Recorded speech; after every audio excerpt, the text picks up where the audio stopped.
Agora, vamos começar a acompanhar a Muito sessão boa da tarde tarde desta a quinta-feira. todos, Suas Excelências, os ministros que já saudei, doutor Augusto Aras, os advogados presentes, ministro Nunes Marques acabou conseguindo entrar agora também.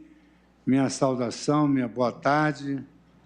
Vamos abrir a terceira sessão extraordinária do plenário do Supremo Tribunal Federal com a leitura da ata da sessão anterior.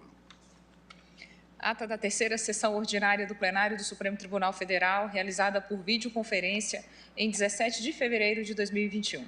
Presidência do senhor ministro Luiz Fux. Presentes à sessão os senhores ministros Marco Aurélio, Gilmar Mendes, Ricardo Lewandowski, Carmen Lúcia, Dias Toffoli, Rosa Weber, Roberto Barroso, Edson Fachin, Alexandre de Moraes e Nunes Marques. Procurador-Geral da República, doutor Antônio Augusto Brandão de Aras, e vice-procurador-geral da República, doutor Humberto Jaques de Medeiros. Abriu-se a sessão às 14h14, sendo lida e aprovada a ata da sessão anterior. Não havendo nenhuma observação, considero aprovada a ata. Vamos dar continuidade ao julgamento da ação direta de inconstitucionalidade 6482. Na data de ontem, Sua Excelência, o ministro Gilmar Mendes, conhecia da ação direta e, no mérito, julgava-a improcedente. O julgamento foi suspenso em razão do horário regimental e agora, então, na ordem de votação, eu passo a palavra ao ministro Nunes Marques para o voto.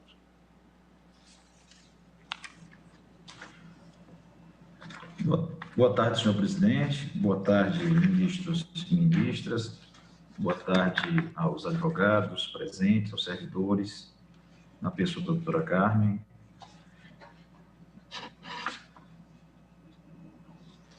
O dispositivo impugnado, o artigo 12 caput da Lei 13.116, de 20 de abril de 2015, tem a seguinte redação: não será exigida contraprestação em razão do direito de passagem em vias públicas, em faixa de domínio e em outros bens públicos de uso comum do povo, ainda que esses bens ou instalações sejam explorados por meio de concessão ou outra forma de delegação, excetuadas aquelas cujos contratos decorram de licitações anteriores à data de promulgação desta lei.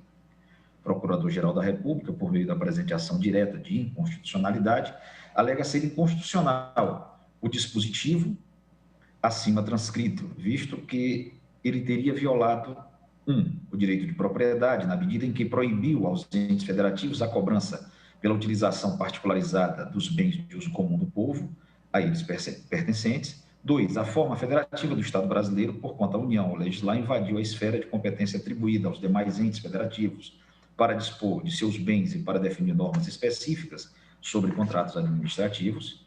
3. O princípio administrativo da eficiência, dada a interdição de potenciais fontes de receitas públicas a serem revertidas em benefício coletivo, o que teria se dado apenas para fomentar a atividade econômica que se desenvolve em regime de competição, e, pela mesma razão, o princípio da moralidade e os princípios implícitos da razoabilidade e da proporcionalidade.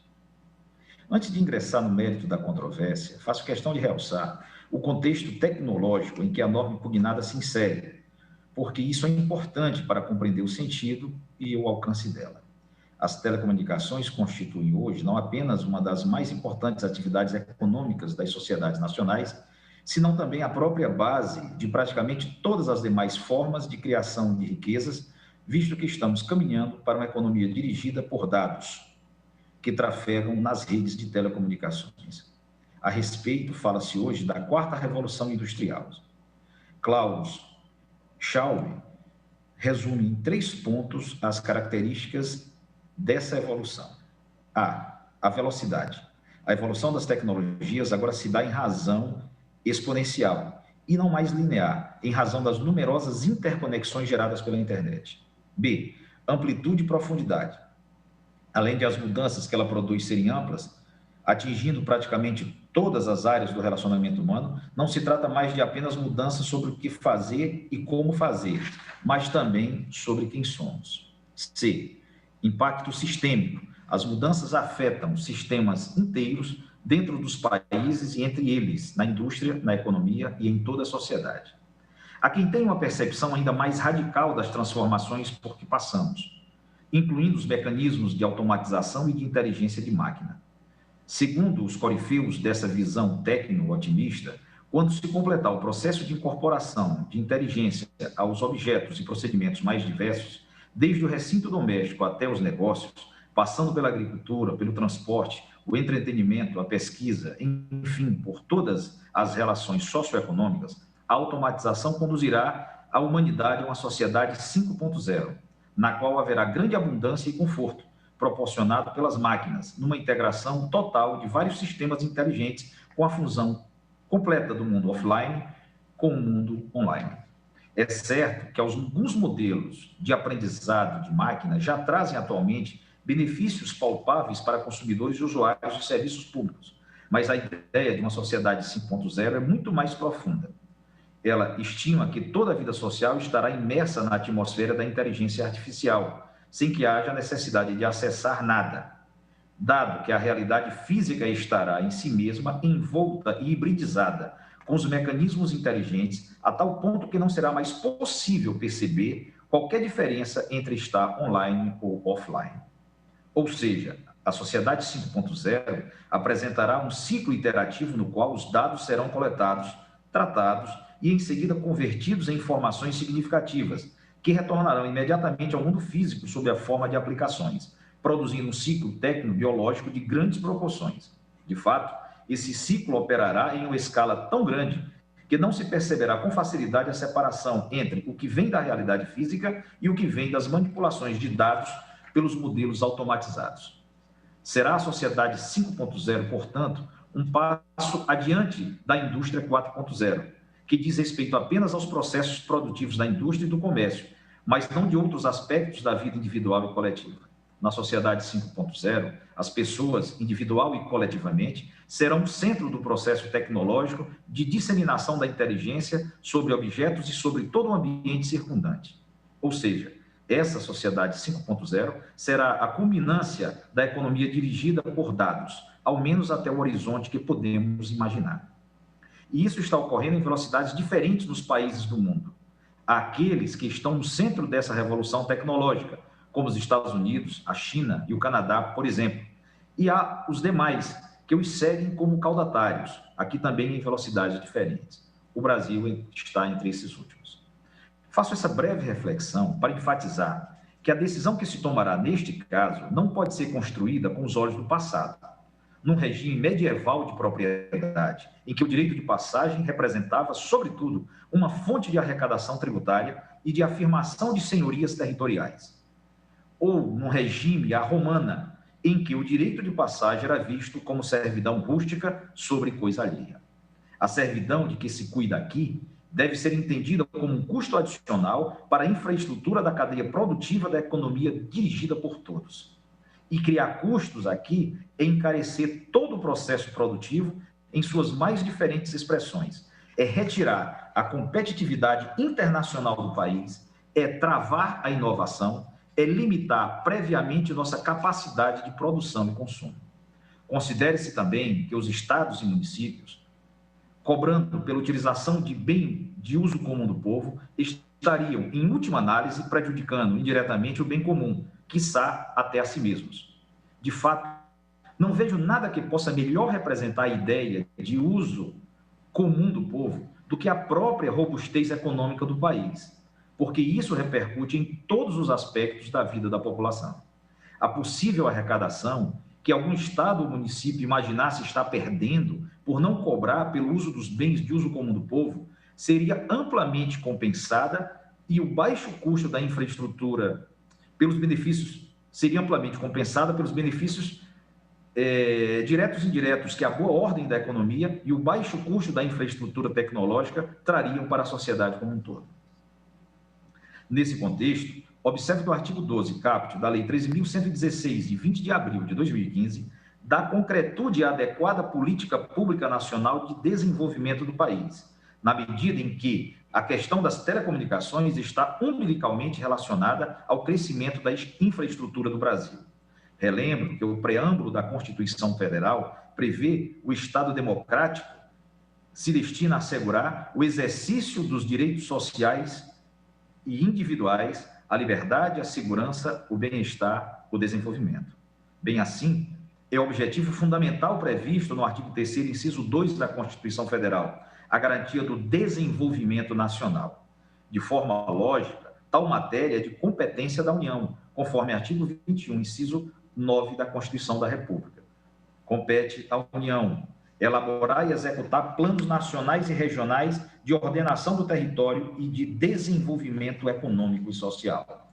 A norma é, portanto, de fundamental relevância ao desenvolvimento do país. Constitui clara premissa lógica, de forma uniforme e ordenada, como requisito necessário para o desenvolvimento econômico, tecnológico e, por fim, social ao país. A questão da compensação financeira é assim entendida na medida em que o cidadão brasileiro, e pois a população, será a destinatária final dos benefícios advindos da constitucionalidade da lei. Atende, pois, ao critério da razoabilidade adotada por esta Suprema Corte.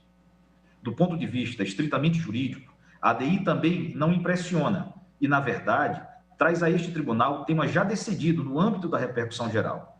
Com efeito, esta matéria já foi decidida pelo Supremo Tribunal Federal nos autos do recurso extraordinário 581.947 de relatoria do ministro Eros Grau,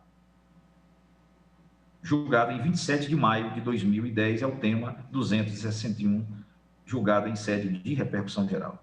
Embora no precedente citado se tratasse de discussão não sobre preço público, mas sim sobre taxa a ser cobrada das prestadoras de serviços de energia elétrica pelo uso e ocupação do solo e do espaço aéreo, a tese firmada pelo Supremo Tribunal Federal naquele julgamento apresenta razões plenamente aplicáveis aos serviços de telecomunicações. Eis a emenda do julgado. Recurso extraordinário, retribuição pecuniária, cobrança, taxa de uso e ocupação de solo e espaço aéreo, concessionários de serviço público, poder-dever e dever-poder, instalação de equipamentos necessários à prestação de serviço público em bem público, Lei Municipal 1199/2002, inconstitucionalidade, violação, artigos 21 e 22 da Constituição do Brasil. As empresas prestadoras de serviço público incumbem o dever-poder de prestar o serviço público. Para tanto, a elas é atribuído pelo poder concedente o também dever-poder de usar o domínio público necessário à execução do serviço, bem como de promover desapropriações e constituir servidões de área por ele, poder concedente, declaradas de utilidade pública. As faixas de domínio público de vias públicas constituem bem público, inserido na categoria dos bens de uso comum do povo. Os bens de uso comum do povo são entendidos como propriedade pública. Tamanha é a intensidade da participação do bem de uso comum do povo na atividade administrativa que ele constitui, em si, o próprio serviço público, objeto de atividade administrativa prestado pela administração. Ainda que os bens do domínio público e do patrimônio administrativo não tolerem o gravame das servidões, sujeitam-se, na situação a que respeitam os autos, os efeitos da restrição decorrente da instalação no solo de equipamentos necessários à prestação de serviço público. A imposição dessa restrição não conduzindo à extinção de direitos, dela não decorre dever de indenizar. A Constituição do Brasil define a competência exclusiva da União para explorar os serviços e instalações de energia elétrica e privativa para legislar sobre a matéria. Recurso extraordinário 581.947, já de mencionada relatoria. Esse entendimento tem sido reiterado pelo Supremo Tribunal Federal. Cito adiante mais um exemplo da relatoria do ministro Ricardo Lewandowski. Agravo regimental no recurso extraordinário, reiteração da tese do recurso inadmitido, subsistência da decisão agravada, faixas de domínio público, bem de uso comum do povo, instalação de equipamentos destinados à prestação de serviço público por concessionária, indevida retribuição pecuniária concessionária diversa, preponderância do interesse público, tema 261 da repercussão geral. As razões do agravo regimental são inaptas para desconstituir os fundamentos da decisão agravada que, por isso, se mantêm rígidos. Ainda que se trate de trecho de rodovia, objeto de concessão de serviço público, é indevida a retribuição pecuniária por utilização de faixa de domínio público de vias públicas, por constituir bem de uso comum do povo, precedente. recurso extraordinário 1.074.418, em sede de agravo regimental, julgado pela segunda turma de relatoria do ministro Ricardo Lewandowski, publicado no Diário de 4 de setembro de 2020. Os serviços de telecomunicação, por expressa determinação constitucional, são de titularidade da União, mas a sua execução pode ser concedida a particulares, na forma do artigo 21, inciso 9. É também da União a competência legislativa sobre os serviços de telecomunicações, artigo 22, inciso 4. Na prática, os serviços de telecomunicação no Brasil, até pela complexidade técnica e pela dinâmica do setor, são executados por companhias particulares em regime de concessão. Entretanto, isso não retira do serviço a relevância pública e o interesse social na sua prestação. O dispositivo impugnado, artigo 12 caput da Lei 13.116 de 2015, ao estipular que não deverá ser cobrado o direito de passagem da infraestrutura sobre bens de uso comum do povo, de titularidade de quaisquer dos entes públicos, União, Estado, Distrito Federal e municípios, tem conteúdo de lei nacional, que visa minimizar os custos da infraestrutura no movimento, aliás, que tem claro respaldo axiológico na própria Constituição, pois, em matéria tributária, os serviços internos de telecomunicação apenas podem ser tributados por ICMS, sendo vedada a instituição de qualquer outro tributo, na forma do artigo 155, parágrafo 3º da nossa Constituição. Ou seja, a própria Constituição compreende os serviços de telecomunicações como um insumo vital de diversas cadeias produtivas, de modo que não é conveniente onerá-los demais com encargos, pois isso induz saldo final negativo para a sociedade. Outra observação importante é que o conteúdo e extensão do direito de propriedade é definido por lei. Não há um conceito de propriedade a priori na Constituição. Uma lei que vem alterar o regime da propriedade, diminuindo-lhe a tenência por razões de ordem pública, está dentro da esfera de discricionariedade do legislador. Acresce que, em relação aos estados, os únicos bens de sua propriedade que têm status constitucional são aqueles do artigo 26 da Constituição, a saber, as águas superficiais ou subterrâneas, fluentes, emergentes e em depósito, ressalvadas, nesse caso, na forma da lei, as decorrentes de obras da União. B, as áreas nas ilhas oceânicas e costeiras que estiverem no seu domínio, excluídas aquelas sob domínio da União, municípios ou territórios. C, as ilhas fluviais e lacustres não pertencentes à União. E D, as terras devolutas não compreendidas entre as da União. Os bens do Distrito Federal não têm previsão na Constituição, cabendo à lei da União atribuir-lhe os que considerar necessários, na forma da DCT, artigo 16, parágrafo 3º. Os municípios, igualmente, não têm bens atribuídos diretamente pela Constituição. Tudo está na pendência de lei da União, já que é ela quem descreve o que é e quais são os limites do direito de propriedade, tanto para particulares quanto para entes públicos. Ou há um direito de propriedade no Rio Grande do Sul e outro em Roraima? Claro que não. É um só direito, cabendo à lei da União dar-lhe forma e conteúdo. Com efeito, a extensão do direito de propriedade dos bens de uso comum do povo, de todos os entes da Federação, é definida pelo Congresso Nacional, por meio de lei ordinária. Exceto uma regulamentação aberrante, que não ocorreu no caso, toda a disciplina legislativa geral dos contornos da propriedade pública sobre bens por qualquer dos entes da Federação pertencente à União. No caso do dispositivo impugnado, o que fez o legislador foi isentar de custos a passagem da infraestrutura de telecomunicações sobre bens de uso comum do povo, no pressuposto de que o serviço público em questão é, ele mesmo, de uso comum do povo. Trata-se de solução legislativa não apenas legítima, como até mesmo sábia. A eventual cobrança pela passagem dos cabos, postes e mais elementos estruturais sobre bens de uso comum do povo seria feita por preço público ou tarifa. Ora, a União pode perfeitamente, disciplinando o direito de propriedade, dizer que esse direito não implicará o poder de cobrar pela passagem sobre o imóvel em dadas situações de evidente interesse público. Onde existe a inconstitucionalidade, se cabe à União dizer o que é a propriedade. Convém atentar para o fato de que a lei impugnada não se feriu apenas não se referiu apenas aos bens do Estado, municípios e do Distrito Federal. Os bens da União também ficaram na mesma disciplina. Isso demonstra que a norma de que se trata é lei nacional, que regulamentou in genere o direito de propriedade pública. Assim, não há qualquer ofensa ao Pacto Federativo. Basta ver que o próprio conceito de bem de uso comum do povo, que se aplica aos 3 níveis federativos, é dado pelo Código Civil Brasileiro no artigo 89, inciso 1, uma lei ordinária da União, portanto. Muito menos se pode falar de ofensa à razoabilidade. Pelo contrário, irrazoável seria cobrar tarifa sobre a infraestrutura de telecomunicações por passar fios sobre bens de uso comum do povo.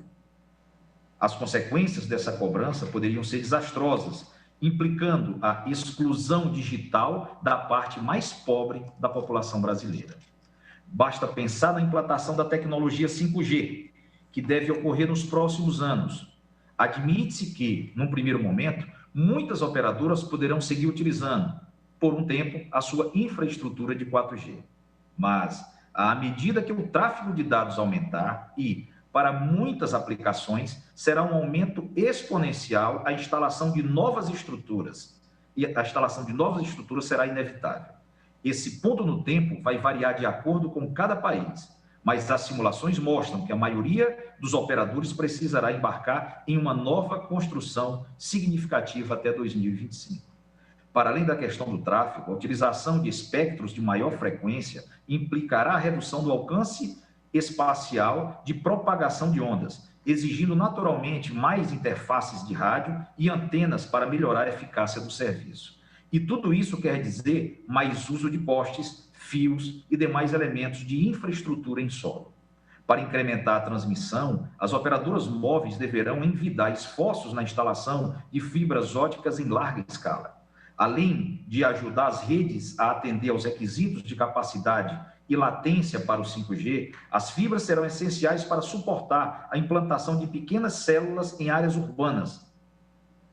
E tudo isso tem a ver com a instalação de mais e mais infraestrutura, especialmente em locais de grande densidade demográfica, como sejam ruas e praças, que são bens de uso comum do povo.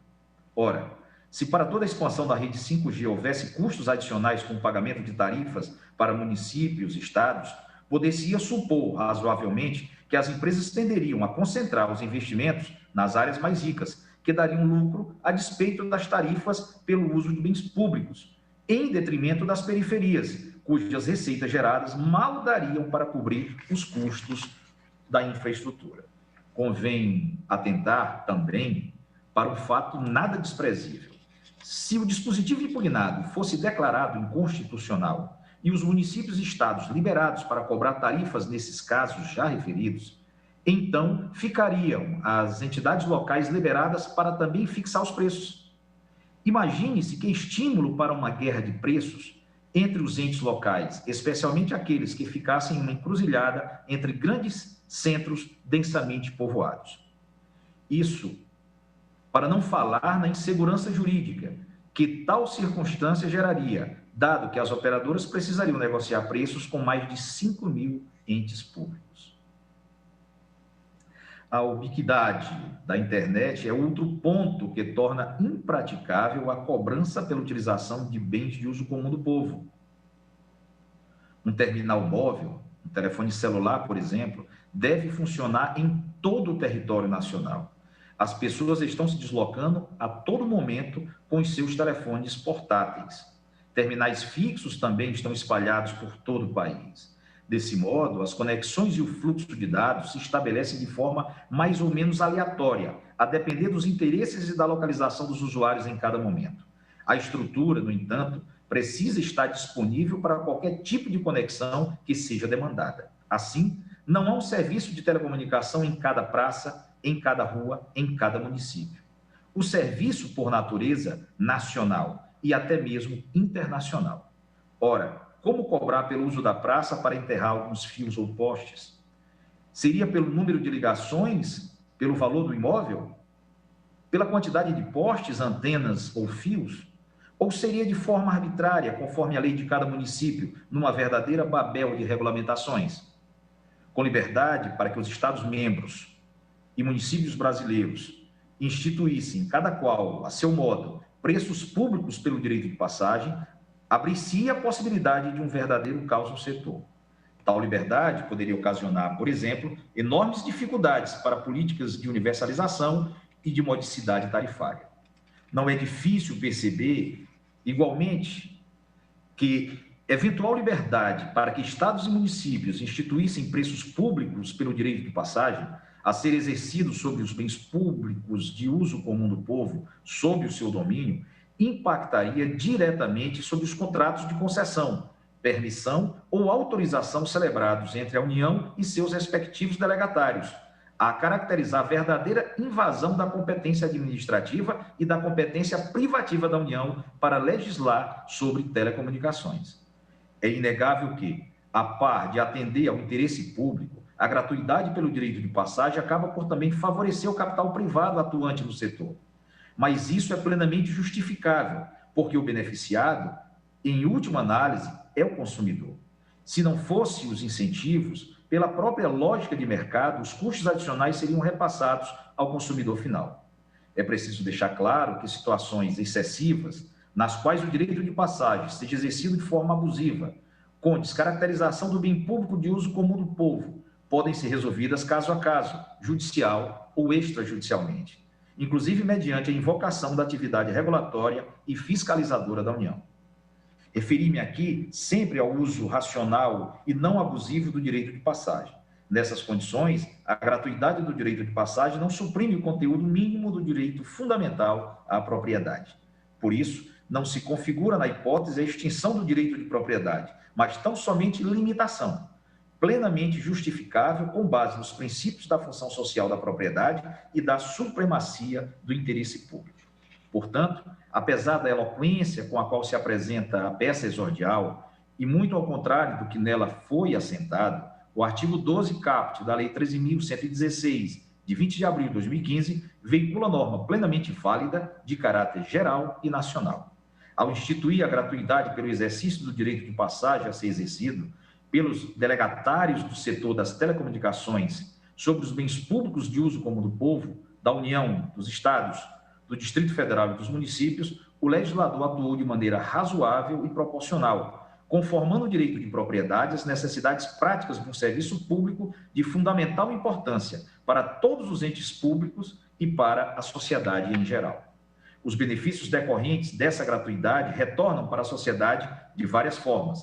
Primeiro, por força de um preço mais módico para a utilização do serviço. Segundo, pela facilitação do processo de universalização do serviço. Terceiro, pela segurança jurídica e desburocratização que oferece às operadoras, o que estimula investimentos e, consequentemente, a melhora do próprio serviço com as incalculáveis vantagens que isso implica. Analisando-se pela perspectiva da eficiência, a gratuidade referida é uma solução ótima. Ao criar um ambiente de negócios amigável para o concessionário, desobstruindo o caminho para novos investimentos, tanto em termos de custos financeiros como burocráticos, a gratuidade da utilização de bens de uso comum do povo traduz-se em um nudging para o investidor, que se sente estimulado pelo contexto cooperativo, o que acaba produzindo um ciclo virtuoso de mais investimento, melhora na qualidade dos serviços, reposicionamento da demanda, novos investimentos, etc. Vale ressaltar, inclusive, que o legislador teve a preocupação de preservar a situação de eventual concessionário de bem público anterior ao advento da lei, que contasse com a receita dessa tarifa. Trata-se, dessa maneira, de um dispositivo extremamente zeloso dos direitos individuais e, ao tempo, instituidor de uma robusta arquitetura de decisão para o mercado. Um pronunciamento judicial, com a máxima vênia, que viesse a desfazer toda essa boa disposição de coisas criadas pelo legislador, apenas produziria insegurança, imprevisibilidade e desencorajamento de novos investimentos, sem qualquer benefício claro para a saúde financeira dos entes subnacionais. A ordem constitucional, ademais, em nada foi afetada pelo artigo de lei atacado pela ação direta. Em face do exposto, senhor presidente, julgo improcedente a presente ação direta de inconstitucionalidade e, assim fazendo, declaro a constitucionalidade do artigo 12 caput da Lei 13.116, de 20 de abril de 2015, acompanhando o eminente relator. Muito obrigado, ministro Nunes Marques, pelo seu voto. Passa agora a palavra a Sua Excelência, o ministro Alexandre de Moraes, para o voto.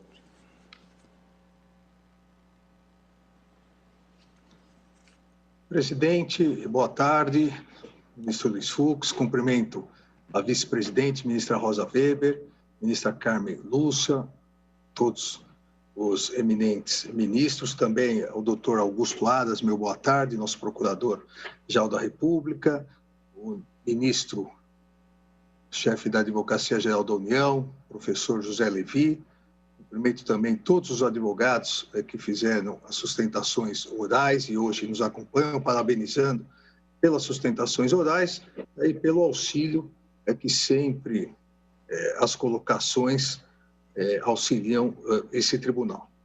Presidente, inicio também parabenizando o eminente ministro relator, ministro Gilmar Mendes, num voto extremamente detalhado, narrando, inclusive historicamente, a questão das telecomunicações, que muito facilita, pelo menos para mim, facilitou o meu trabalho.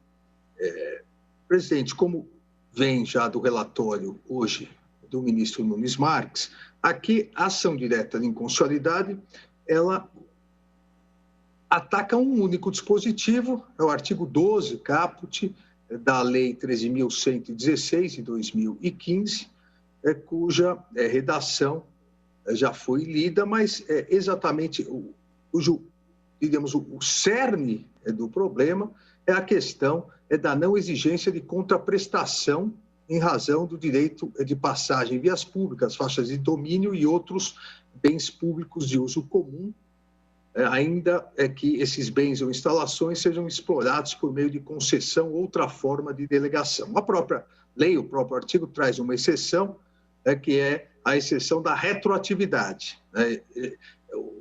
Essa gratuidade, essa não exigência de contraprestação, ela excepciona os contratos decorrentes de licitações anteriores à data da promulgação. Essa, então, é a questão. E a primeira, e aqui, presidente, depois de um voto escrito, vou ser extremamente sintético, a primeira grande questão discutida é a questão da competência. A primeira grande questão seria um conflito entre o artigo 22, inciso 4º da Constituição, que prevê uma das diversas competências privativas da União, e o artigo 24, inciso 1º, que prevê as competências concorrentes entre União, Estados e Distrito Federal. Isso sempre, e de tempos para cá, vem sendo um grande problema, a discussão de algumas competências que, no limite, poderiam estar entre a privatividade da União e a concorrência da União com os Estados. Até porque sabemos, e aqui temos no plenário professor da matéria sobre federação, sobre Estado federativo, o professor Ricardo Lewandowski, sabemos que na estrutura da federação a distribuição de competências é talvez a questão mais importante para se garantir a autonomia. E em que pese a Constituição de 1988 ter realmente pretendido uma maior descentralização, um maior, para usar um termo atual, um maior empoderamento dos Estados-membros dentro da federação, que tradicionalmente no Brasil foi uma federação centrípeta, em que pese essa intenção, essa boa intenção do legislador constituinte de 88, é verdade que se manteve uma coluna vertebral de competências privativas da União. A União ainda manteve no Brasil as principais matérias como sua competência privativa. E uma delas, a meu ver, é exatamente essa que estamos discutindo, a questão das telecomunicações. O eminente ministro relator fez, como eu disse, um detalhado apanhado histórico, não só da legislação, mas também dos precedentes da Corte, no tocante a essa questão das telecomunicações, e citou com destaque, realmente destaque merecido, a DPF 731, que o plenário, por 10 votos a um declarou a inconstitucionalidade de uma lei no município aqui do meu estado, município de Americana, a questão de instalação de sistemas de transmissão, receptores, onde o município de Americana legislou sobre a questão.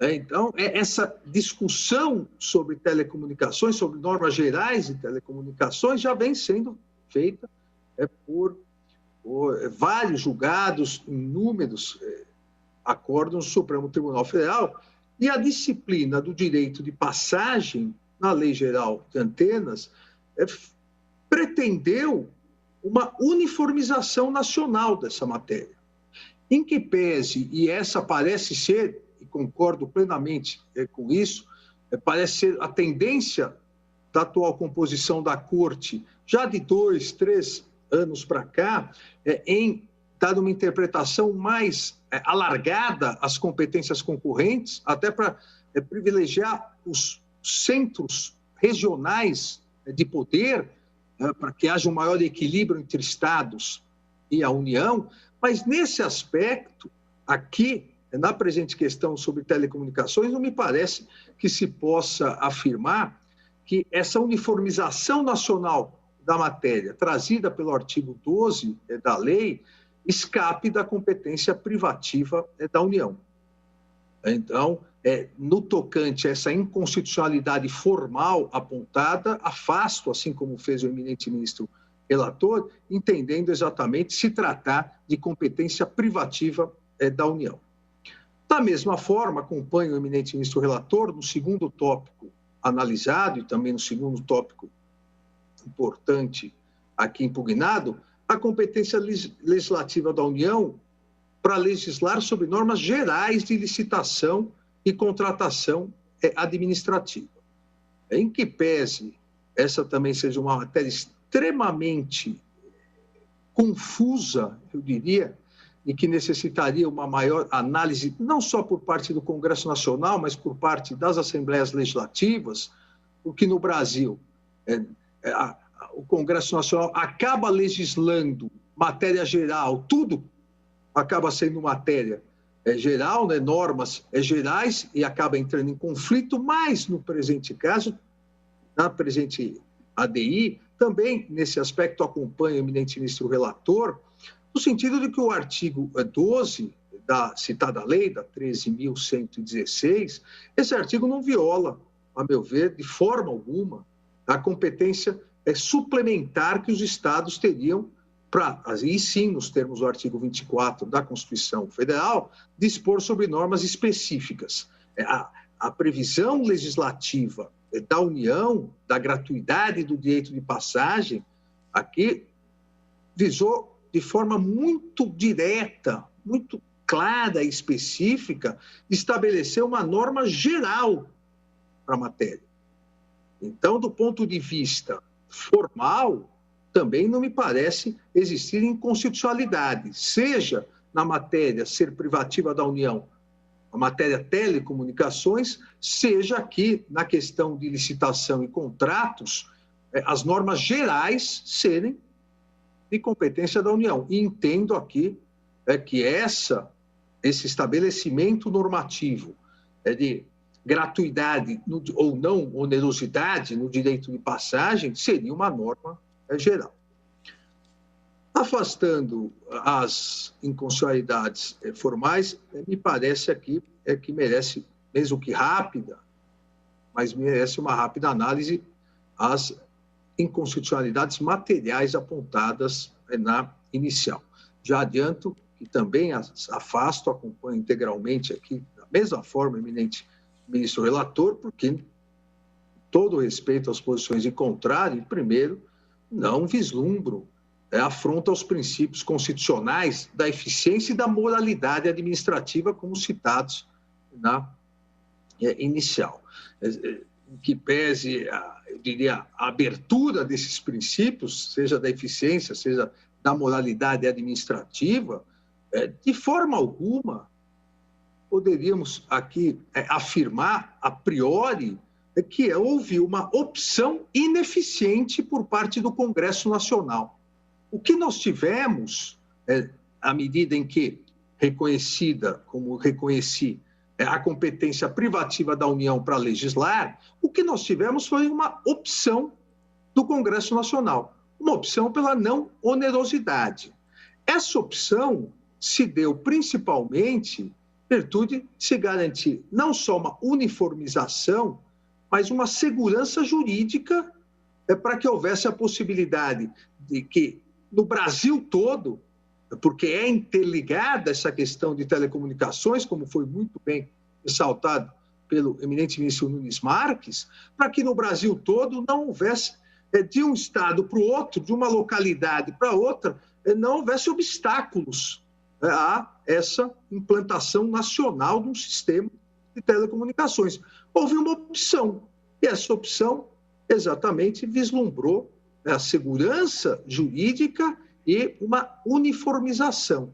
Não se pode, a priori, se fazer uma análise sem qualquer dado, seja empírico, seja dado científico, de que isso fere o princípio da eficiência. Não há nada que comprove que, nesse tema, uma descentralização geraria uma maior eficiência. Não bastasse a questão da competência, daqui foi uma opção legítima dentro do seu também legítimo exercício de competência legislativa. Da mesma forma, me parece que se possa imputar uma imoralidade administrativa na legislação, para que com isso se afaste por inconstitucionalidade. Em momento algum, a meu ver, e isso foi alegado, mas afasto essa alegação, em momento algum, o artigo 12 retirou dos estados e municípios uma receita pública. Veja, não existia essa receita pública. Não se pode falar que a União, por parte do Congresso Nacional, atuou de maneira imoral porque atacou a receita pública, uma receita pública originária de estados e municípios. Não há previsão constitucional nem legal dessa receita pública. A não onerosidade deixou de criar, eventualmente, mas jamais afastou, jamais rompeu, jamais caçou dos estados e municípios. Isso não teve, como é destacado aqui por várias sustentações, não teve aqui, entre aspas, condão expropriatório. Isso não existiu. Então, a meu ver, essa opção foi legítima, não ataca, não ofende o princípio da eficiência, nem tampouco da moralidade administrativa. É meramente hipotética, e foi outra alegação que foi feita para se fundar na inconstitucionalidade por imoralidade administrativa. É meramente hipotética essa alegação de que essa causa vai beneficiar terceiros que desempenham atividades lucrativas, até porque poderíamos fazer um raciocínio contrário senso se não houvesse a onerosidade, se não houvesse a gratuidade, se houvesse por parte do Congresso Nacional a opção pela onerosidade, consequentemente, nós teríamos nas licitações, nos contratos, teríamos embutido esse valor. Né? Não sejamos aqui ingênuos de achar que se houver onerosidade, os valores contratuais serão os mesmos.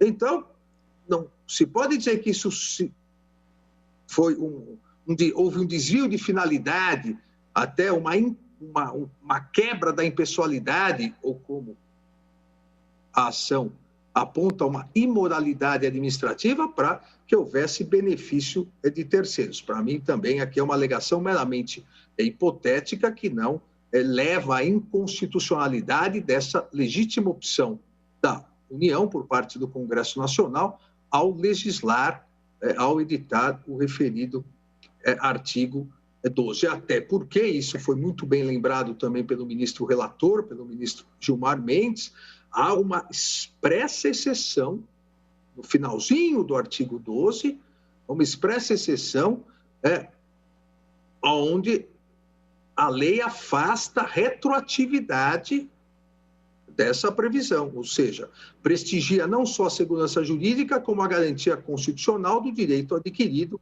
do ato jurídico perfeito. Ao afasto essas alegações de inconstitucionalidades material, me parece que não se pode imputar ao Congresso a opção ineficiente, desproporcional, imoral, irrazoável que maculasse a norma de inconstitucionalidade. Nos exatos termos também, importante destacar, da manifestação do Senado Federal. O Senado Federal apontou exatamente essa questão, pensou essa questão que me fundo aqui na minha motivação, de que a opção política foi legítima. A opção política foi legítima. Dentro das possibilidades do Congresso, houve uma opção legítima, e disse o Senado Federal, de incentivo ao desenvolvimento e à distribuição equitativa do serviço de telecomunicações no território nacional.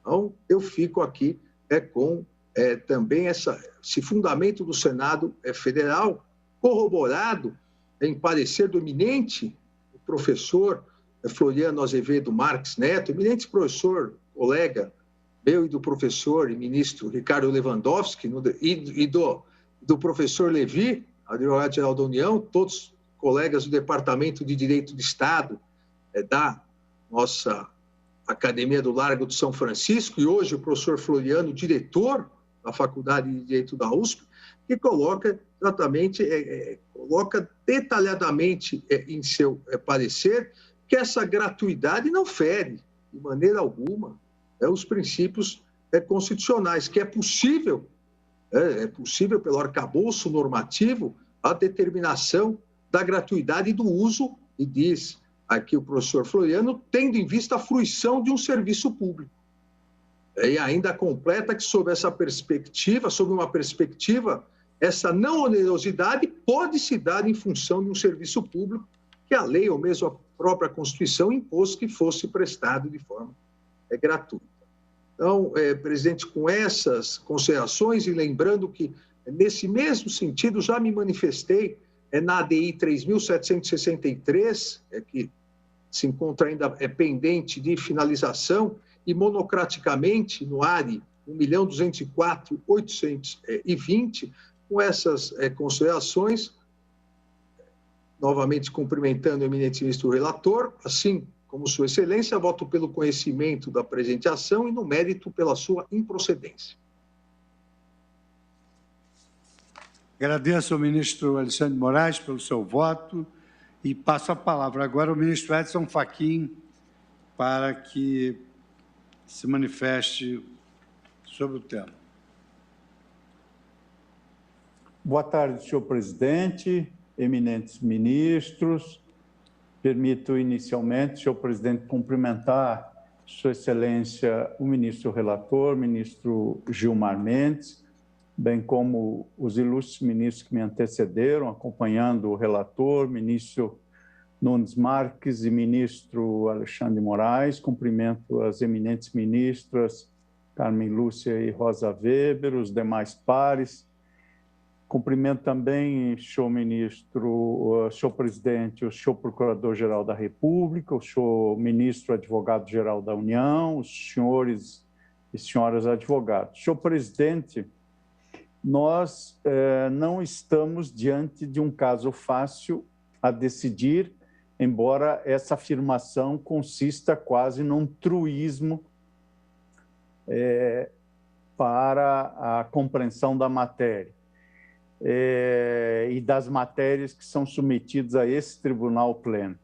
De um lado, verifica-se pelos acutíssimos 3 votos já proferidos, o substancioso voto do eminente ministro relator, no que foi acompanhado pelos eminentes ministros que me precederam, verifica-se a presença de um estribo em precedentes que são trazidos à colação, bem como uma prevalência da presunção de constitucionalidade da opção que fez o artigo 12 caput desta Lei 116 de 2015, numa expressão, para valer-me aqui de uma expressão muito cara à Sua Excelência o relator, a interpretação conforme a Constituição, o princípio da interpretação conforme a Constituição, não poderia, à luz das premissas que Sua Excelência o relator tomou, conduzir a outra conclusão, senão aquela que Sua Excelência traz à colação. Nada obstante, em mim ainda remanescem algumas interrogações que entendo mereçam ser arrostadas. A primeira delas, ou seja, o primeiro problema, ainda que singelo, ele decorre da dicção da própria cabeça do artigo 12. Aqui uso cabeça em lugar de caput, homenageando o nosso decano, eminente ministro Marco Aurélio.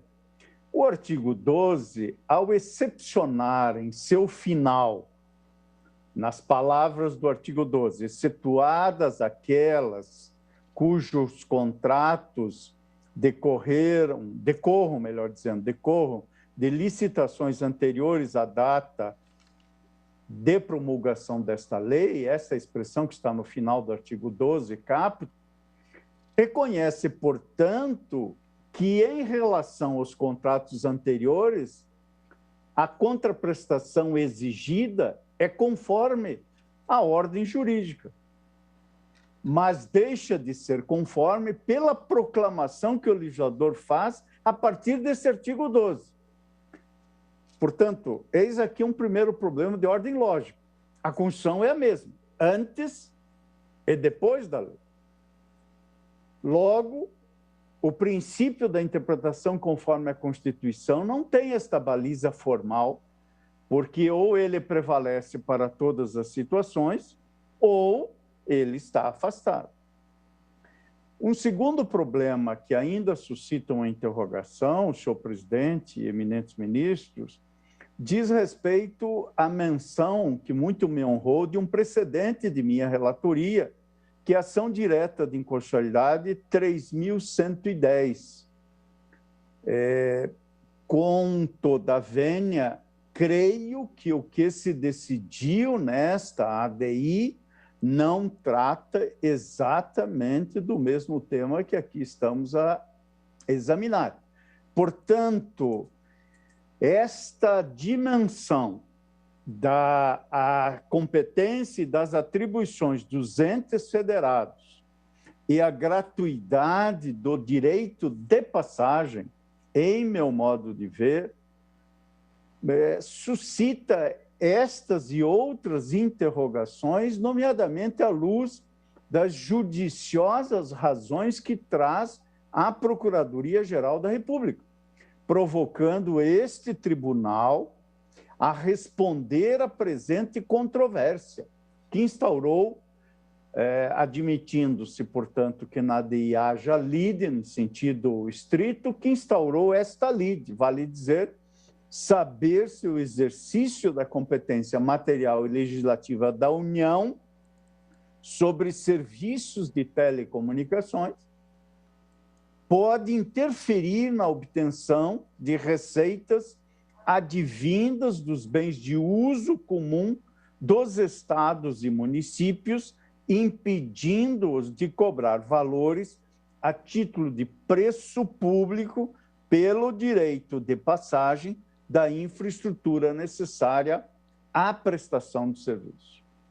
Sendo essa a controvérsia, as interrogações que antes mencionei não são amainadas por algumas premissas que tomem meu voto. A primeira delas é que o tema 261 da sistemática da repercussão geral vertida no recurso ordinário 581947 é, em meu modo de ver, diversa daquela aqui analisada. Lá se cuidava de taxa de uso e ocupação de solo e espaço aéreo por concessionárias de serviço público. Portanto, tema atinente à taxa. Lá, aliás, se disse, sendo o relator, eminente ministro Luiz Fux, Vossa Excelência, nesse extraordinário 581947, que todo litígio travado nos autos gravitou em torno da lei do município de Ji-Paraná, que instituiu a cobrança de taxa pelo uso do solo e subsolo. Já em sede de embargo de declaração, Vossa Excelência e o colegiado assentou que, e à guisa de esclarecimento, que aquela decisão indicava a impossibilidade de cobrança de taxa. Portanto, tratava-se de uma matéria que me parece diversa. Também é citado um precedente de minha relatoria que, no meu modo de ver, a semelhança do paradigma que eu acabo de citar não trata exatamente do tema aqui vertido. É certo que esse precedente, no extraordinário 811-620, o julgamento é de outubro de 2015, precedente que foi escrutinado por diversos amici curiae. Esse precedente também se amoldava a um debate sobre taxa, cobrança de taxa pelo ente municipal. Por isso, senhor presidente, nada obstante os judiciosos votos já proferidos, eu fui movido por essas interrogações que a mim não se apresentam fáceis de serem respondidas, mas, de modo especial, o voto que trago à colação e ao debate nesse colegiado parte dessa distinção que me parece central e que advém do fato, como já disse agora, repiso, de que a ADI, mencionada no voto de Sua Excelência, o ministro relator, 3.110 de minha relatoria, não trata, pelo menos assim compreendo, do mesmo tema debatido na presente demanda. Naquela ação direta de inconstitucionalidade, tratava-se, como emerge de modo saliente, em meu modo de ver, à luz da Lei 11.934, dos limites proporcionalmente adequados à exposição humana a campos elétricos, magnéticos e eletromagnéticos. Lá assentamos que a presunção de que gozam os entes menores para, nos assuntos de interesse comum e concorrente, legislarem sobre seus respectivos interesses, como disse o eminente ministro Gilmar Mendes, é o que na sistemática do direito anglo-saxão se denomina de presumption against preemption, presunção contra este índice de preferência. Esta dimensão ou esta presunção foi nitidamente afastada, naquele caso da Lei 11.934, por norma federal expressa, ou seja, havia lá, como há, a regra do Clear Statement Rule. E, em meu modo de ver, o que se colocava naquele julgado não era a chamada lei de antenas, esta lei 13.116, mas sim questionava-se acerca da possibilidade de prevalência dos limites à exposição humana àqueles campos elétricos, magnéticos e eletromagnéticos dispostos em lei estadual e que estavam de forma nítida e exaustiva delimitados pela Lei Federal 11.934. Portanto, o conflito federativo lá tinha uma feição exclusivamente legislativa, ou seja, de competência para a edição de leis em matéria de telecomunicações. Logo, com toda a vênia, o caso difere daquele que agora estamos analisando, no sentido da impugnação dos limites da competência material e legislativa da União em face da competência que detém os demais entes federados para a gestão dos bens públicos de sua titularidade. esta me parece a questão central. Bens públicos de titularidade dos estados e dos municípios. Reconheço que é fato que muitas decisões têm utilizado os precedentes que mencionei em casos semelhantes ao que ora estamos examinando. Contudo, há peculiaridades que, em meu sentir, convidam o tribunal, diante das interrogações que sumariamente me referi, convidam este tribunal, essas peculiaridades, a analisar a matéria sob a ótica do federalismo, como me permito expor, pedindo todas as vênias aos votos já proferidos. Inicio dizendo que, de fato, vias públicas em faixa de domínio e em outros bens públicos de uso comum do povo enquadram-se na categoria genérica de bens públicos, os quais, se não são geridos, e isso a toda evidência, não são geridos da mesma forma que os bens privados, funcionalizam-se, nada obstante, para a realização dos direitos fundamentais descritos na Constituição Federal, como expõe a atilada doutrina de muitos autores. Me permite citar as palavras do professor Marçal Justen Filho, para quem o Estado é um instrumento para promover e assegurar os direitos fundamentais. Os bens públicos são essencialmente um conjunto de instrumentos para que o Estado desempenhe os seus deveres.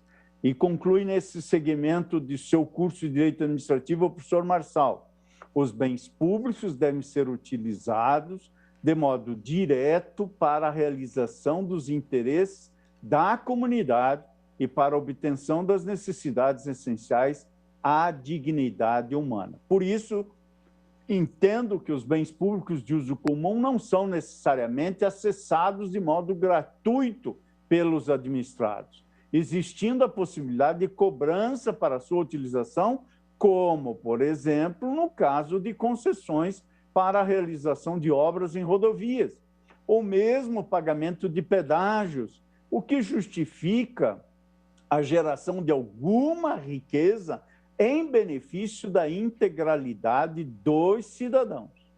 Entendo que este tribunal, na já conhecida ação direta em constitucionalidade 927 da relatoria do eminente ministro Carlos Veloso, este tribunal já teve oportunidade de afirmar a competência legislativa e mesmo gerencial dos bens dos entes federados em face da União, quando ali, naquele julgamento de 1993, glosou o dispositivo da Lei 8666, por entender que desbordava da atribuição constitucional de estabelecer normas gerais. Naquele caso, obviamente, discutia-se o tema da licitação.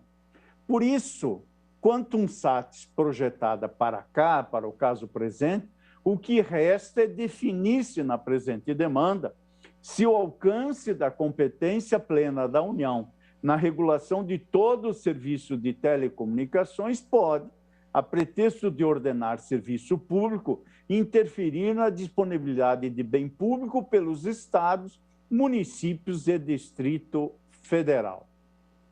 Compreendo, e aqui, inclusive, a despeito do que se alegou, inclusive na inicial, que o serviço de telecomunicações não perdeu seu caráter de serviço público apenas pela circunstância de poder ser prestado pelo regime de direito público, quando delegado ao particular por meio de concessão ou permissão, ou pelo regime de direito privado, quando delegado por meio de autorização.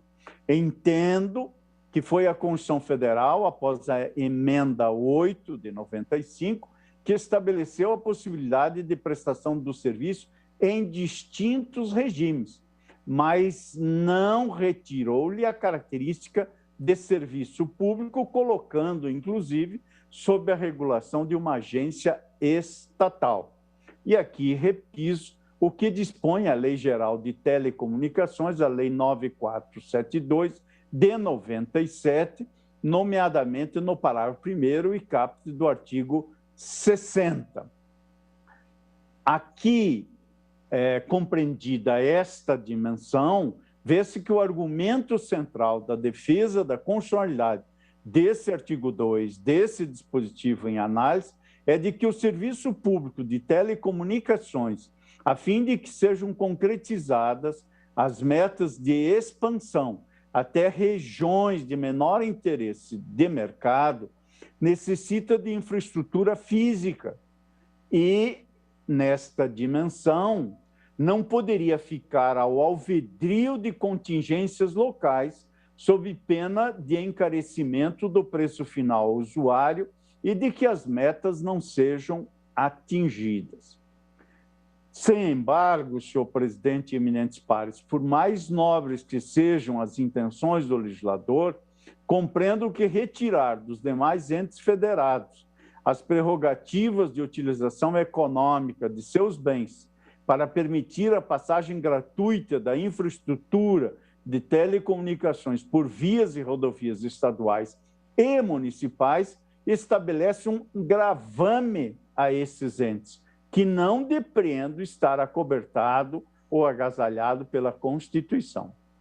E, ademais, a despeito de toda argumentação, no sentido de que a lei não destoa do estabelecimento de normas gerais sobre licitação e contratos, cumprimentando mais uma vez o eminente professor José Levi, ministro advogado-geral da União, a despeito desses judiciosos argumentos, depreendo que há nítida intervenção nos instrumentos contratuais de delegação de serviços públicos pela União. E aqui reproduzo decisão que, em meu modo de ver, fere e desata bem esta matéria, que consta do julgamento da ação direta em constitucionalidade 2337 da relatoria do eminente ministro Celso de Mello. Naquela demanda, assentou Sua Excelência o ministro Celso de Mello que a jurisprudência plenária do Supremo Tribunal Federal tem reconhecido a manifesta inconstitucionalidade de diplomas legislativos do Estado-membro que, a pretexto de exercerem sua competência suplementar em matéria de consumo ou de responsabilidade por dano ao consumidor, editam normas estaduais dirigidas a empresas prestadoras de serviços de energia elétrica, dispondo sobre direitos dos usuários e obrigações das concessionárias, usurpando, em consequência, a competência privativa outorgada à União Federal em tema de organização do setor energético, intervindo indevidamente no âmbito das relações contratuais entre o poder concedente e as empresas delegatárias de demais serviços públicos.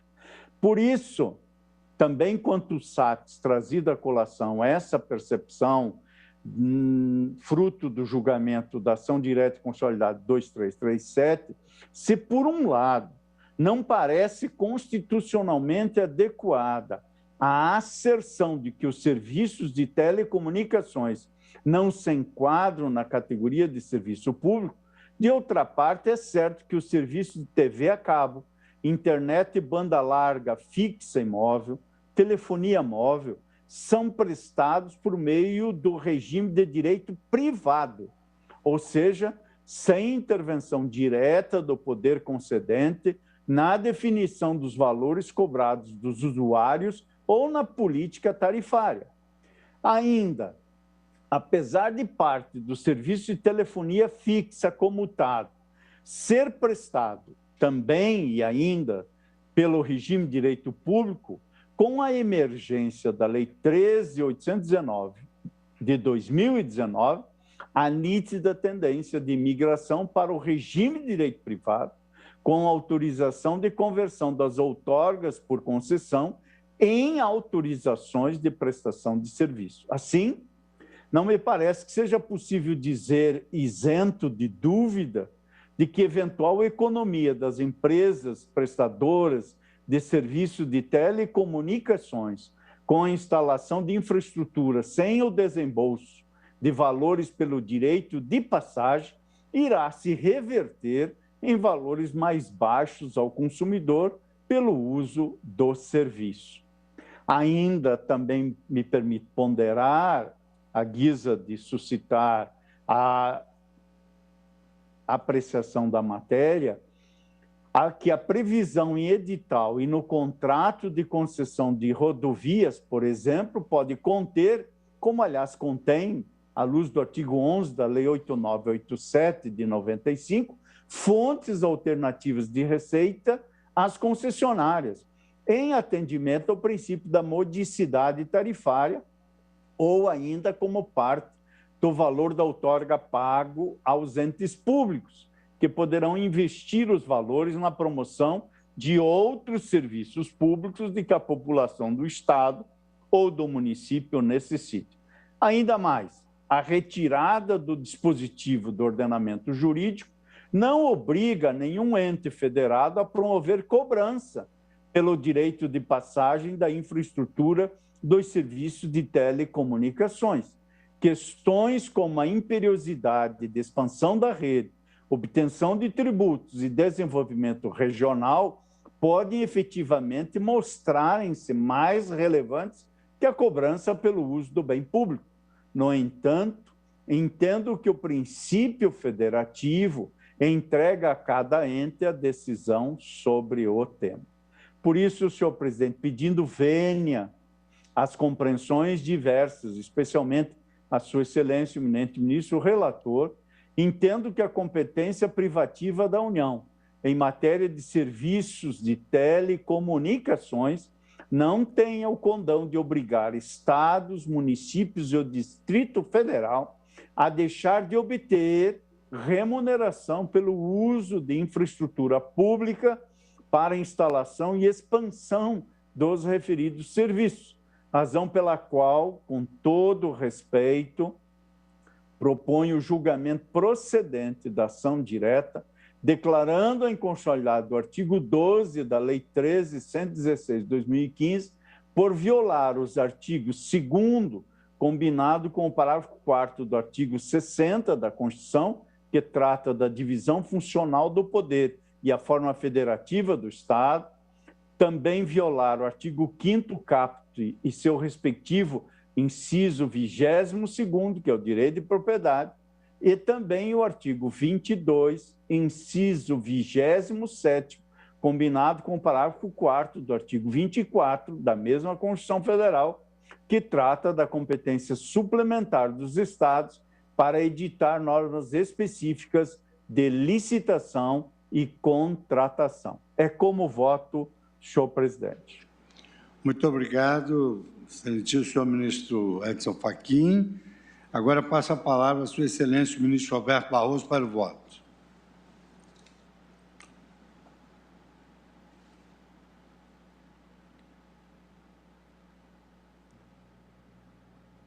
Boa tarde, presidente, ministro Luiz Fux, senhoras ministras, Carmen Lúcia, Rosa Weber, prezados colegas, senhor Procurador-Geral da República, doutor Augusto Aras, senhor Advogado-Geral da União, doutor José Levi do Amaral, ilustres advogados que estiveram na tribuna fazendo sustentações contrapostas e todas de grande qualidade. A questão já está bem delineada e não há necessidade de se refazer o seu relatório. Cuida-se de saber se é constitucional ou não o dispositivo de lei federal que prevê que não será exigida contraprestação em razão do direito de passagem em vias públicas e faixas de domínios e outros bens públicos de uso comum da infraestrutura de telecomunicação. Portanto, uma lei federal, ela retira, por assim dizer, de estados e municípios a possibilidade de cobrarem pela utilização desses bens com a passagem das infraestruturas. Aqui E aqui cumprimento já de início o eminente relator, o ministro Gilmar Mendes, e os que o acompanharam, o ministro Alexandre de Moraes e o ministro Cássio Nunes Marques, e igualmente cumprimento o ministro Luiz Edson Fachin, que abriu divergência. Meu voto é breve, presidente, mas eu gostaria de fazer uma breve reflexão sobre esse tema das telecomunicações e a sua evolução histórica ao longo do tempo, que começa lá com inscrições em cavernas, sinais de fumaça, tambores, passa pelo desenvolvimento da escrita e depois inventos mais utilizáveis nos tempos atuais, como foram a imprensa, telefone, rádio, televisão, até nós chegarmos ao momento atual em que o centro de gravidade se encontra na rede mundial de computadores, se encontra na internet, que promoveu uma verdadeira revolução tecnológica, a revolução digital. Eu faço essa observação porque, e o ministro Gilmar Mendes fez breve menção no seu voto, é que quando, nas reformas constitucionais de 1990, do governo Fernando Henrique Cardoso, se retiraram algumas atividades do monopólio estatal, dentre elas as telecomunicações, o alvo, naquele início dos anos, meados dos anos 90, era, sobretudo, a universalização da telefonia fixa. Os mais antigos lembrarão como era precária a infraestrutura da telefonia fixa ainda nos anos 90. Eu me lembro que eu voltei para o Brasil dos meus estudos no exterior e comecei a minha vida, e o meu patrimônio era um apartamento que eu estava comprando à prestação, um carro e um telefone que a gente declarava no imposto de renda e que valia um dinheiro expressivo. E, portanto, a abertura do mercado era um esforço de universalizar a telefonia fixa e de dar um fomento à incipiente indústria da telefonia móvel. Como já se comentou em uma das manifestações, a telefonia fixa hoje em dia já é quase obsoleta. E a telefonia celular vai passando de geração para geração e ficando mais sofisticado.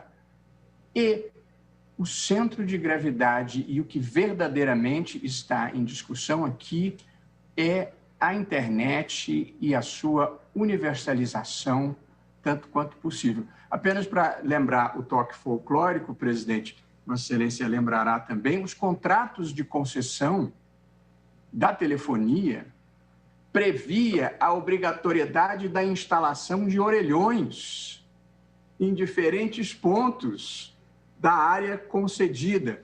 Hoje em dia, o orelhão é uma peça de museu, um jovem, a gente tem que explicar o que era um orelhão e o que era a gente ter que comprar uma ficha para colocar dentro do orelhão. Mas, como eu dizia, nós hoje vivemos a revolução da internet, que é chamada de terceira revolução industrial. A primeira lá do século XVIII, simbolizada pelo vapor, a segunda do século XIX, simbolizada pela eletricidade, e a terceira, que é essa da metade para o final do século XX, simbolizada pela internet. E como lembrava o ministro Cássio Nunes Marques, nós já estamos no limiar da quarta revolução industrial, que é a que combina a tecnologia da informação com a biotecnologia e, portanto, combina o físico com o virtual, o humano com o mecânico. Mas nós estamos aqui especificamente ainda falando da terceira, que é a da internet. E, portanto, presidente, eu quis fazer esse breve histórico porque a inclusão digital O acesso à internet é hoje um capítulo vital na vida dos países, e do Brasil particularmente, e a pandemia bem revelou esta exigência da igualdade no mundo contemporâneo. Procurar dar acesso igualitário à rede mundial de computadores a todas as pessoas. E a pandemia revelou as dificuldades que nós enfrentamos. E quem é professor terá testemunhado isso, que nas instituições privadas, cujos alunos têm poder aquisitivo e vivem em regiões mais favorecidas, não houve nenhuma solução de continuidade das aulas que foram dadas online sem maior dificuldade. E, em parte das universidades públicas e nas comunidades mais modestas, não era possível ministrarem-se aulas pela dificuldade no funcionamento, na qualidade da internet e mesmo pelo custo dos pacotes de dados, custos a serem incorridos pelas famílias mais modestas. Portanto, eu tenho como uma consideração central ao tratar dessa matéria e o impacto que a legislação produz nos custos das telecomunicações, esta importância vital que atribuo hoje à inclusão digital e esse compromisso que o Brasil tem, às vésperas da implantação da tecnologia 5G, de fazer com que todos tenham acesso à internet de qualidade, porque isso significa acesso ao conhecimento, acesso à educação, acesso à liberdade de expressão, inclusive. É dentro deste cenário e desse contexto que eu passo à análise especificamente jurídica desse tema. Pela Constituição, a União Federal é que detém a competência em matéria de telecomunicações, tanto a competência político-administrativa de organização e provimento dos serviços, quanto a competência legislativa para dispor a respeito. E mais do que isso, presidente e eminentes colegas, não é nem uma competência que, em rigor, se exerça puramente por normas gerais. Essa é uma competência privativa da União Federal, à luz do que dispõe o artigo 22, inciso 4º da Constituição Federal. E aqui, como também foi observado pelo ministro Cássio Nunes Marques, nós não estamos falando em rigor técnico de uma lei federal, ou seja, uma lei dirigida à União e aos seus serviços. Nós estamos falando de uma lei nacional, de uma lei, portanto, que se aplica à União, estados e municípios, porque há um interesse público geral envolvido nessa matéria. E, portanto, a União, no exercício dessa competência privativa que lhe outorga a Constituição Federal, prevê, para simplificar, a gratuidade para si ou para as suas concessionárias da passagem da infraestrutura de telecomunicações por estados e por municípios. Acho que esta foi, com todas as vênias do meu querido amigo, eminente ministro Luiz Edson Fachin, uma opção legítima e razoável adotada pelo legislador. Não era a única e talvez nem fosse a melhor. Poderia ser perfeitamente razoável que a lei federal estabelecesse critérios para a compensação de estados e municípios pela passagem do cabeamento dos postos da infraestrutura de telecomunicação. Era perfeitamente razoável e tanto é que foi a opção que se adotou pela Constituição e pela legislação relativamente ao petróleo, em que, embora o petróleo seja uma atividade econômica e as telecomunicações, em rigor, um serviço público, como bem já exposto nas sustentações, hoje em dia telecomunicações são muito mais uma atividade econômica privada do que, em rigor, um serviço público. Mas, como eu dizia, em relação ao petróleo, a Constituição e a legislação federal previram essa compensação. Em relação a telecomunicações, não se previu esse tipo de compensação. De modo que acho que esta era uma opção legítima do Constituinte e do legislador.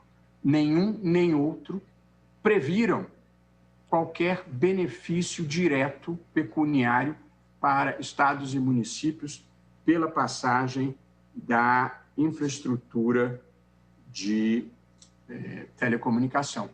O que não me parece razoável, e aqui ainda uma vez pedindo todas as vênias aos relevantes argumentos trazidos pelo ministro Luiz Edson Fachin, é que este serviço de telecomunicações pudesse estar sujeito, ou esses serviços pudessem estar sujeitos à interferência unilateral de estados e municípios sem sequer existir um parâmetro nacional. De modo que haveria uma fragmentação do regime jurídico e uma dificuldade imensa de cálculo dos custos e, inclusive, do equilíbrio econômico-financeiro dos contratos. Eu ouvi e li o memorial trazido pela entidade das concessionárias, representada, eu não gravei o nome da entidade, mas eu gravei o nome do advogado, representada pelo professor Gustavo Binemboim. Eu me impressionei com os argumentos e com a queixa de uma desvantagem competitiva, mas é o sistema constitucional e legal que assim determinou e o equilíbrio econômico-financeiro dos contratos firmados em cada área. E, portanto, honesta e sinceramente, não acho que o legítimo interesse das concessionárias de rodovias possam, no entanto, interferir com o regime jurídico da telecomunicação, com todas as vênias, e apesar do brilhantismo das razões trazidas e expostas com grande proficiência. De modo que, reiterando, se cada estado ou cada município pudesse ter um regime próprio de compensação para a passagem da infraestrutura de telecomunicação pelo seu território, em áreas públicas, nós teríamos uma dificuldade imensa na prestação de um serviço público de âmbito nacional. De modo, presidente, e prezados colegas, eu considero legítima a opção do legislador materializada no artigo 12. Não necessariamente a melhor. Talvez se pudesse ter pensado de um critério nacional para algum tipo de compensação aos estados e municípios pela passagem da infraestrutura pelo seu território. Mas a Constituição não prevê, a lei não prevê, e eu não vejo obrigatoriedade para que assim tivesse procedido. De modo que, como disse, cumprimentando todos os profissionais que atuaram e que aportaram os melhores argumentos em favor de cada tese, e coerente com o que eu mesmo já manifestei em situação análoga relativamente à energia elétrica, eu estou conhecendo da ação e acompanhando o eminente relator, cuja enunciação de argumentos no seu voto eu aqui louvo. Como voto, presidente, pela improcedência. Improcedência. Concedo a palavra agora à Sua Excelência a ministra Rosa Weber para o seu voto.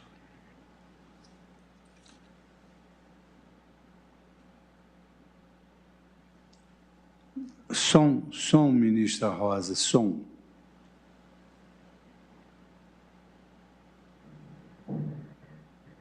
Me ouve, senhor presidente? Agora sim. Agora sim. Cumprimento Vossa Excelência, cumprimento também os eminentes pares, senhor Procurador-Geral da República, senhor Advogado-Geral da União, senhores advogados e todos que nos assistem. Faço um breve registro de que as oportunas sustentações orais foram seguidas por percussientes votos, a começar pelo voto do ministro Gilmar Mendes, eminente relator, a quem cumprimento de modo muito especial. Limito-me, senhor presidente, a breves anotações neste voto vogal, ainda que sobre tema tão relevante, porque entendo já esgotada a matéria de modo brilhante e exaustivo nos votos proferidos, ainda que de visões diversas. Trata-se, como visto, de ação direta de inconstitucionalidade proposta pelo Procurador-Geral da República contra um dispositivo específico da chamada Lei Geral de Antenas. Trata-se do artigo 12, caput da Lei 13.116 de 2015, de seguinte teor, embora já várias vezes repetido, não me parece demais enfatizar o seu conteúdo. Diz o artigo 12, não será exigida contraprestação em razão do direito de passagem em vias públicas, em faixas de domínio e em outros bens públicos de uso comum do povo, ainda que esses bens ou instalações sejam explorados por meio de concessão ou outra forma de delegação, excetuadas aquelas cujos contratos decorram de licitações anteriores à data de promulgação desta lei. Alega-se, como também já visto, afronta pelo preceito transcrito aos princípios da razoabilidade, da proporcionalidade e os artigos 2º, 5º caput e inciso 22, artigo 22, inciso 27, artigo 24, parágrafo 2º, artigo 37 da Constituição da República.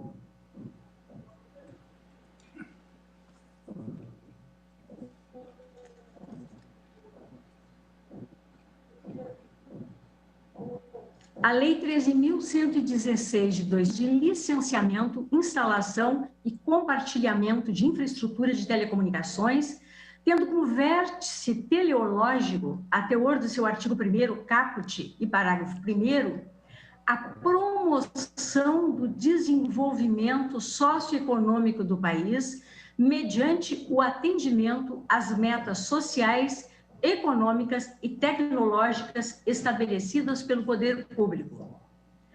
Visando a incentivar investimentos em infraestrutura de redes de telecomunicações, o diploma veicula normas voltadas à uniformização, à simplificação e à celeridade de procedimentos e critérios para a outorga de licenças, a minimização dos impactos urbanísticos, paisagísticos e ambientais, a ampliação da capacidade instalada das redes de telecomunicações, sua atualização tecnológica e melhoria da cobertura e da qualidade de serviços, e ao incentivo ao compartilhamento de infraestrutura de redes de telecomunicações. Não há dúvida alguma que é o ativo efetivador da promoção e do fomento aos investimentos em infraestrutura de redes de telecomunicações, a União há de se manter dentro das balizas definidas no Pacto Federativo inscritos na nossa lei fundamental. Os preceitos impugnados, que é o artigo 12 caput, repito, isenta as pessoas jurídicas prestadoras de serviços de telecomunicações do pagamento de contraprestação pelo que caracteriza como direito de passagem, relativamente a vias públicas, faixas de domínio e outros bens públicos de uso comum do povo, mesmo quando explorados esses bens ou instalações por meio de concessão ou outra forma de delegação. Dito de outro modo, o dispositivo questionado veicula comando normativo que, aderindo ao título de propriedade dos bens públicos que especifica, modifica o seu conteúdo de modo a instituir cláusula restritiva do seu alcance, o assim chamado direito de passagem, e o faz, dali para um futuro, sem autorizar estados e municípios a imposição de contrapartida. Pergunta-se, tinha a União, dentro das suas competências, legitimidade a tanto?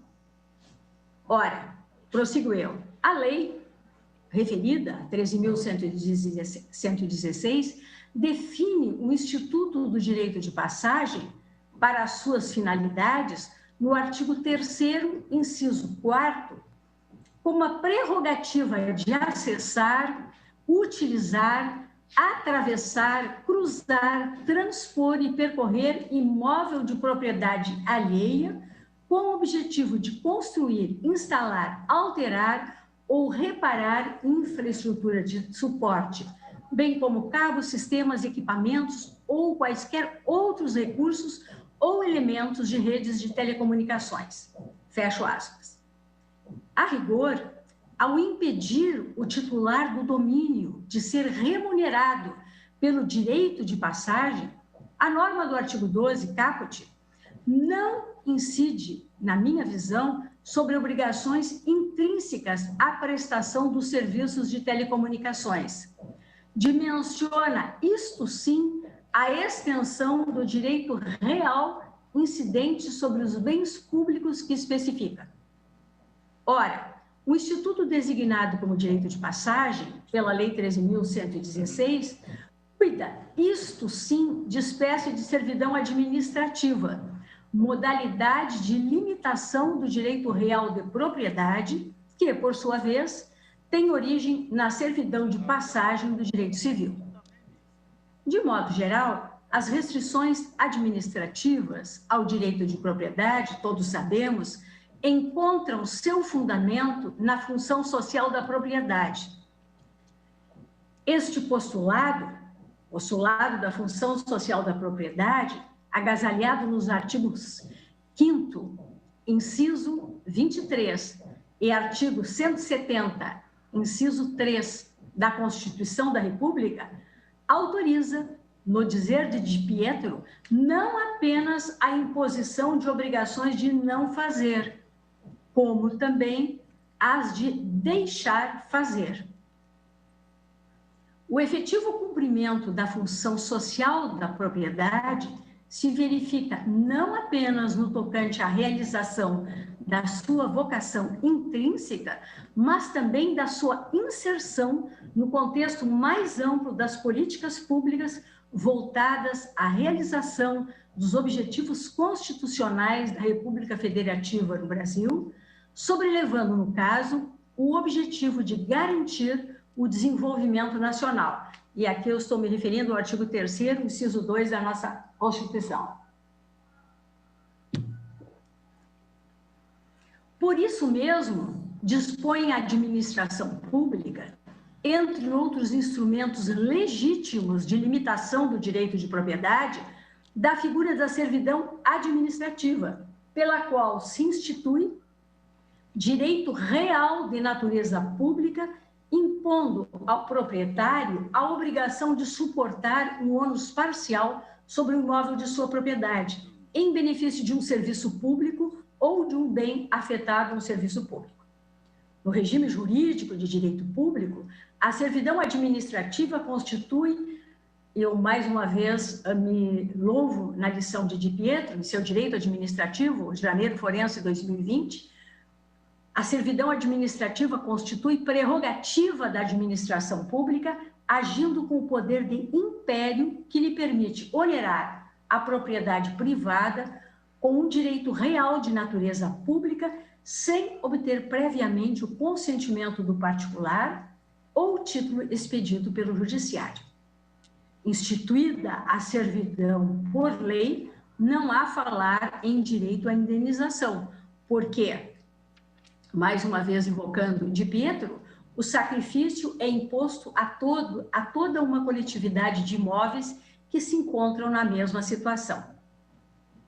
Prossigo eu, ao instituir, sob o nome de direito de passagem, verdadeira cláusula de direito real sobre coisa alheia, o artigo 12 caput da Lei 13.116 de 2015, por mais que seus efeitos econômicos se projetem particularmente sobre o setor de telecomunicações, veicula uma norma eminentemente de direito civil, repito, com conteúdo modificativo do regime jurídico dos bens públicos de uso comum do povo, objeto do artigo 99, 1, 100 e 103 do Código Civil.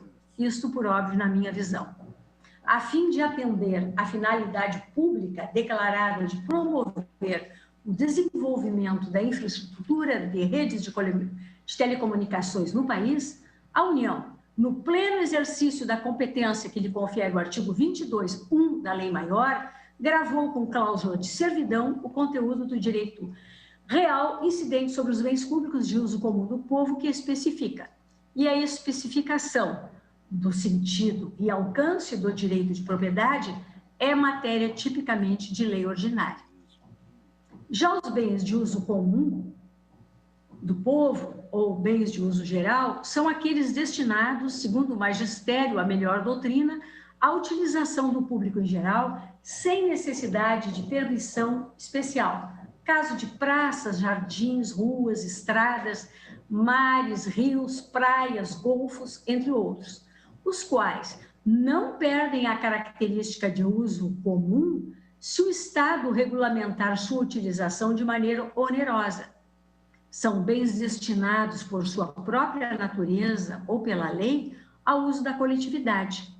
Cuida-se aqui do domínio público do Estado, o qual não se confunde com o domínio privado do Estado, no qual se inserem os bens dominicais. Observadas as balizas constitucionais assecuratórias da preservação do sentido e do núcleo essencial do direito fundamental de propriedade, e tendo presente ainda que os bens públicos de uso comum do povo já configuram em si uma modalidade peculiar desse direito, não há óbice, na minha visão, a que o Poder Legislativo da União proceda a seu dimensionamento em conformidade com a função social da propriedade. Embora não se confundam os serviços de telecomunicações com a infraestrutura de redes de telecomunicações que lhes viabiliza, são delas inteiramente dependentes. E assim, aqui eu transcrevo doutrina e digo que essa interdependência entre serviço e infraestrutura tem como consequência, no regime jurídico das redes e dos serviços de telecomunicações, que, por um lado, o direito a prestar determinado serviço supõe direito a implantar a rede que lhe dê suporte, e, por outro, que as características e limitações da rede repercutirão no serviço. Aqui estou me referindo à doutrina de Gabriel Boavista Lender, o regime jurídico das redes de telecomunicações e os serviços de telecomunicação. Artigo publicado em coletânea Direito das Telecomunicações, Estrutura Institucional Regulatória e Infraestrutura das Telecomunicações no Brasil, organizado por Márcio Areia. No julgamento do recurso extraordinário 581.947, sob a relatoria do ministro Eros Grau, isso ainda no ano de 2010, mas em regime de repercussão geral, este plenário assentou o entendimento, já tantas vezes lembrado, de que defesa aos estados e municípios instituírem cobrança de taxa ou contrapartida pelo uso e ocupação do solo e do espaço aéreo, bens públicos de uso comum, em razão da instalação em faixas de domínio, de vias públicas, de equipamentos necessários à prestação de serviço público titularizado pela União, salvo quando esse uso importa no dever de indenizar direitos eventualmente extintos. Prossigo no voto, transcrevendo a ementa deste julgado e digo que tal compreensão foi confirmada no julgamento do recurso extraordinário 494.163, agravo regimental, da relatoria da ministra Ellen Grace, segunda turma, julgamento em 2011, oportunidade em que se afirmou que a cobrança de retribuição pela instalação de equipamentos necessários à prestação do serviço público de telefonia nas faixas de domínio de vias públicas usurpa a competência exclusiva da União para explorar os serviços de telecomunicações, artigo 21, inciso 9, e privativa para legislar sobre a matéria, artigo 22, inciso 4. Transcrevo a ementa, me eximo da sua leitura e digo que também, na minha leitura, a jurisprudência de ambas as turmas desta Suprema Corte tem se orientado em sentido convergente e trago como exemplo o recurso extraordinário 1.074.418, agravo regimental, segunda turma, julgamento de setembro de 2020, da lavra do ministro Ricardo Lewandowski, onde de que colho da ementa, ainda que se trate de trecho de rodovia, objeto de concessão de serviço público, é indevida a retribuição pecuniária por utilização de faixa de domínio público de vias públicas por constituir bem de uso comum do povo. Precedente. Também, agora da primeira turma, recurso extraordinário 811.620,